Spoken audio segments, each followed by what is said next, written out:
महाराष्ट्र शाही न्यूज मराठी, बातमी मागची बातमी, शोध सत्याचा।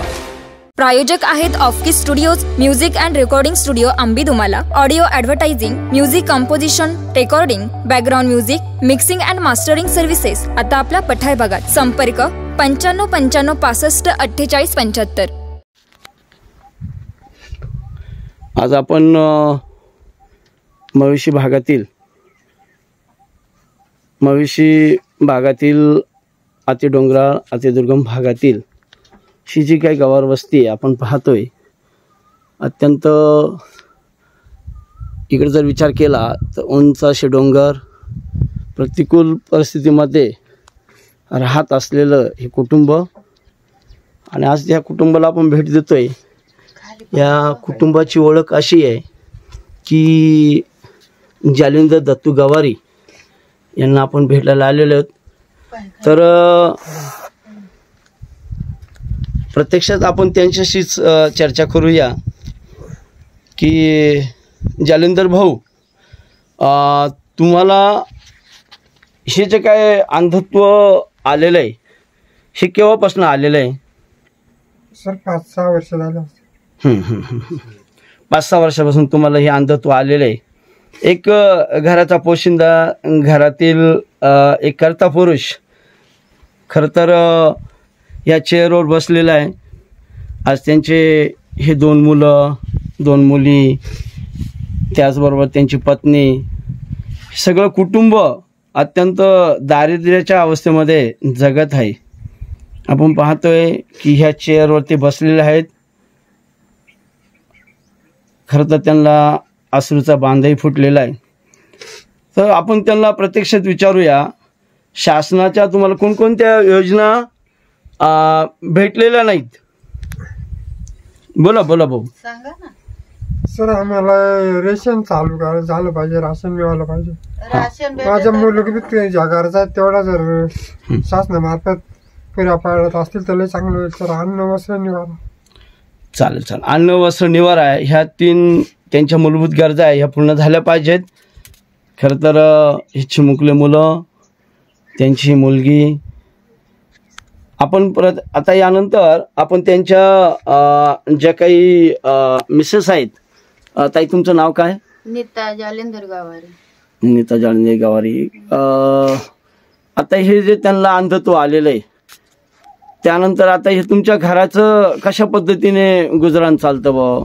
काय नाही, मी असे कामाला जाते, मुलांनी कामाला जाते, 200 रुपये रोजाने, तेवढंच फक्त मी कुठं काम असलं तर जाते, नाही तर राहते घरीच। त्याच घ्यायचं आणि त्याचं बाजारात आणून खायचं, सगळ्यांना यांना माणसांना खा प्यायला द्यायचं, एवढंच, दुसरं काहीच नाही। कमायला माणूस कोणीच नाही आमच्या घरात। मुलं किती तुम्हाला? सर्व 4 आहेत। बरं, काय हा मुलगा काय करतो इथलं समोरच बसलेला? काहीच नाही, दोघं पण शाळेत, 10वीला। 10वीला, तो तिकडचा? तो 8वीला जायला, तर नाही त्यांना 7वीची। कोणकोणत्या शाळेमध्ये तुम्ही शिकतायत? विरगावलाच 2 आहे, पण तिथं हा तिथं इंग्लिश मिडियमला शिकतायत। बरं, ही समोर जे बसलेली तुमची ही कन्या, ही मोठी मुलगी, तिचं लग्न झालं, ते माणसाने म्हणा आम्ही करून नेलं आणि तिला त्रास आहे। नवरा म्हणा दारू पेत नाही, नुसते तमाखा खाते, सासरा आहे दारू पेतो, दीर आहे दारू प्यायचा, नवरा तिला त्रास करायची, ती आजारी झाली, मानसिक त्रास झाला ना, ते आजारी, तिला संगमनेरला दवाखाना चालू। सासऱ्याने तिला घराच्या बाहेर काढून दिलं, म्हणा मी 1 रुपया खर्च करणार नाही, आणि म्हणा सासू बोलत होती म्हणा तिला दवाखान्यात नेऊ, असं करू तसं करू। तर सासरा ते सासूला पण बोलायला लागला, तू तिची बाजू घेते ना, तू पण घराच्या बाहेर निघा असं, आणि मग ते हाय तेव्हापासून मीच खर्च करते दवाखान्यात। खरं तर फार भयानक परिस्थिती आहे। नवरा काय तिला नांदवीत नाही, नेत नाही। आपण पाहतोय की एक कुटुंबाची जर अवस्था जर पाहिली, करता माणूस आज खुर्चीला खिळून बसलेला आहे।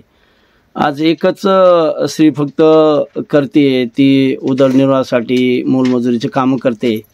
आज आपण जर पाहिलं तर मुलीची ही अवस्था आहे, लग्न होऊन सुद्धा आज ती घरीच इथं, आणि 2 मुलं हे शिक्षण घेत आहेत। खूप भयानक अशी परिस्थिती आहे। खरं तर शासनाने याची दखल घेतली गेली पाहिजे आणि शासनाने खरोखर या कुटुंबाला मदत केली गेली पाहिजे. कारण ह्या कुटुंबाला त्यांनी आत्ताच एवढ्यातच सांगितलं आहे जालिंदर दत्तू गावरे यांनी की अन्न वस्त्र निवारा ह्या 3 गरजा आमच्या जरी पूर्ण झाल्यात तरी आम्हाला याच्या पलीकडे काही नको. वरांली बुवा काय असं नोकरी पाहण्याचं आम्हाला झालं तर लई हे होईल नाही का. पण अजून ते शासनाच्या तुम्हाला आज आता त्यांनी तर सांगितलंय पण तुम्हाला काय वाटतं कोणकोणत्या योजना मिळावं असं वाटतंय? रेशन कार्ड नाही तुम्हाला म्हणजे सासऱ्याच्या नावावर आहे पण यांच्या नावावर नाही. त्यांच्या नावावर भेटलेलं सासऱ्याचं आहे ना मग त्याच्यातच यांचं नाव आहे मग पोरांचं नाव आहे मग ते आणि तर आम्ही खातोय राशन आमचा स्वतःच तुमचं रेशन कार्ड पाहिजे. आज बरोबर आहे. तुमच्या विवाहाला किती वर्ष झालेले आतापर्यंत? आता 20 वर्ष झाले. मला एक सांगा रेशन कार्डचा तुमचा हा प्रॉब्लेम आहे त्याच्यानंतर तुमचं हे जे घर आहे आता आपण पाहतोय की हे घर इतकं पडकं झडकं दिसतंय इथं त्याची अवस्था थोडी कठीण दिसते तर घरकुल वगैरे तुम्हाला काही असं प्रस्ताव वगैरे काही काहीच आलं होतं जुनं पण मग बांधता राहून गेलं आणि हे आजारी झालं असं नाही का. बांधता राहून गेलं नाही का बांधलं नाही. बरं बरं बरं बरं चालेल नक्कीच. आता याच्यामधून आपण वाचा फोडूया आणि या कुटुंबाला नक्कीच आपण मदतीचा हात. मी टाकलं घराचं प्रकरण पण मग ते नाही आलं ते शबरी कडून नाही का ते दिलंय मी कागदपत्र पण मग ते आलं नाही.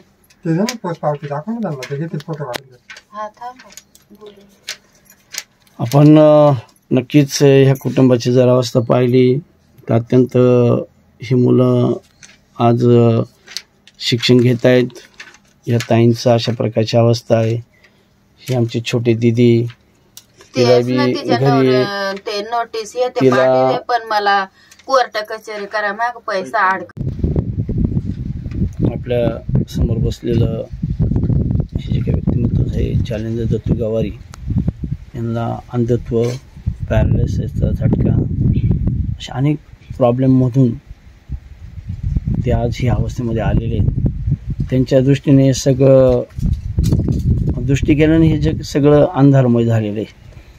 त्यांच्या समेत बसलेले त्यांचे लहान मुलं त्यांची पत्नी आणि दुःख कशाला म्हणतात इतकं दुःख आहे की आज त्यांची अवस्था अशी आहे मुलांची अवस्था अशी आहे. ती पत्नी उदरनिर्वाह करते म्हणजे उदरनिर्वाहासाठी तो रोजंदारीचं काम करत असते आणि अत्यंत जर विचार जर केला तर आज माझ्यासमोर अशी जी काय कन्यारत्न बसलेली त्यांचीच जी मुलगी आहे लग्न होऊन घरच्यांनी परत तिला काढून दिलेलं आहे. आज ती पण सुद्धा ह्याच घरात ती बसू नये. आज ती नांदायला म्हणजे आज तिला तिकडच्या नांदायला जायचंय. बोला ताई बोला काय. तिला नांदायला जायचंय तिचा संसार ते सगळं तिकडच आहे. तिला कुठं दिलेलं आहे हिला? केळंगण मध्ये. केळंगणला दिलेलं. किती वर्ष लग्न होऊन झालेलं आहे? आता मे महिन्यात 2 वर्ष होतील. आणि केव्हापासून तिला इकडे घरी पाठवून दिलेलं आहे? जून महिन्यापासून इकडे जून जुलै महिन्यापासून. निशिगंधा नावाची मुलगी आहे ही आणि हिला अक्षरशः टाकून दिलेलं आहे. आणि कशामुळे टाकून दिलेलं आहे तिला? ते माणसं म्हणतात आजारी आहे म्हणून ते नोटीस पाठवले ना तिच्यात लिहिलंय ते दाखवू का तुम्हाला? ते म्हणते आजारी 8 दिवस आणलाय राहिली आणि तेव्हापासून आजारी. आम्ही काय तिचा खर्च पाणी करू शकत नाही. मला बोलावलं तिकडं आणि माझ्या बरोबर पाठवून दिली तशी मग इकडं आणून मी तिला दवाखाना मग काय म्हणजे अशी मग तिचा दवाखाना करायची मग ऐपत नाही. कोर्ट मॅटर चालू आहे तिचा आता? हा म्हणजे मी केस दिली होती पण त्या लोकांनी दाबून टाकले. पैसे भरले का काय झाले मग पोलिसांनी पुढे काही हेच केलं नाही. आणि मग तिथून आणले आता तिच्या नवऱ्याने त्याने नोटिसा पाठवले. ते म्हणतात लिहून द्या. कस काय पोरीचं मी लग्न केलंय आणि कस काय लिहून द्यायचं. मग तिचं काहीतरी करा नाही का निर्णय लावा असं. मग तो कोर्टात जायला इकडं तिकडं तुम्हाला नांदायला पाठवायचं तिला? हा मग आता मुलीची जाते लग्न झालं मी सांभाळू शकते. बेटा बोल ना बेटा इकडे बघ, आमची समर्थ माध्यमिक विद्यालय मविशी येथे आमच्या शिकलेली निशिगंधा खरंच चुणचुणीत आणि हुशार अशी प्रामाणिक अशी विद्यार्थिनी होती. आज तिच्यावर असलेली अशी परिस्थिती अत्यंत भयावह आहे. बेटा, तुला कोणत्या त्रासापायी इकडं पाठवून दिलेलं आहे? सांग ना. शब्द नाही सुचत तिला अक्षरशः. खूप ते म्हणते आजारी राहते त्याच्यामुळे आम्ही काय खर्च करू शकत नाही. सासऱ्याने मी संघ पाठवून दिलं. हा, आणि सासरा दारू पिऊन भांडायचा तिला. सासू म्हणायची हे काम करीत नाही, सासरा म्हणायचा तिला तेली वाटायचं हिनं काम करा. नवरा पुण्याला राहायचा, ही सासऱ्यांक राहायची आणि मग सासऱ्यान ते भांडत राहायचे तिला. तुला हे असंच जमत नाही तसं. आणि ते आजारी त्याच्या ह्याच्यात तिला काही सुधारायचं नाही. आणि मग माकडं दिलं लावून. मग मीच खर्च करते. संगमनेरला दवाखाना चालू आहे. मी शेळी विकली, परत लोकांकडून उसने पैसे घेतले आणि दवाखाना करते तिला. तुमच्या भयानक अशी परिस्थिती आहे घरामध्ये. जर आपण पाहिलं 4 भावंड 2 मुली. आणि नवरा म्हणतो का नाही पाहिजे, नोटीस येते पाठवते. मग कोर्ट कचेऱ्या करायला पैसे नाही काय नाही म्हणून इतक्या दिवस हाय. चालेल ताई, नक्कीच मी वेगळ्या प्रसार माध्यमांना भेटत नाही कुठे. आता मी काय करणार आहे, एकटी बाय मा कुठून पैसे काढणार आहे नाही का. मी मोलमजूर करते, ते धान्य हे बाजार हाट आणते, एवढ्या माणसांना खायला सांभाळते, असं करते नाही. नक्कीच आपण याची दखल घेऊया. मी प्रसार माध्यमांकडे हे फ्लॅश करतो आणि कोणतेही प्रसार माध्यम इथं आले तरी काही अडचण नाही आहे. असो, आत्ताच जालेंद्र गवारी यांची आपण बरीचशी माहिती घेतली. तर ह्या ज्या काही ताई आहेत, या ताईंचं शिक्षण राजूरच्या कन्या शाळेमध्ये झालेलं होतं. कन्या प्रशालामध्ये. ताई, तुमचं शिक्षण कुठं झालं? 7वी पर्यंत कोंडी गावात झालं. मग तिथून 8वी 9वीला कन्या विद्यालय राजूरला नाही का, तिथं झालं. बरं. तुमचा कोणता स्टाफ होता ते शिकवायला तुम्हाला?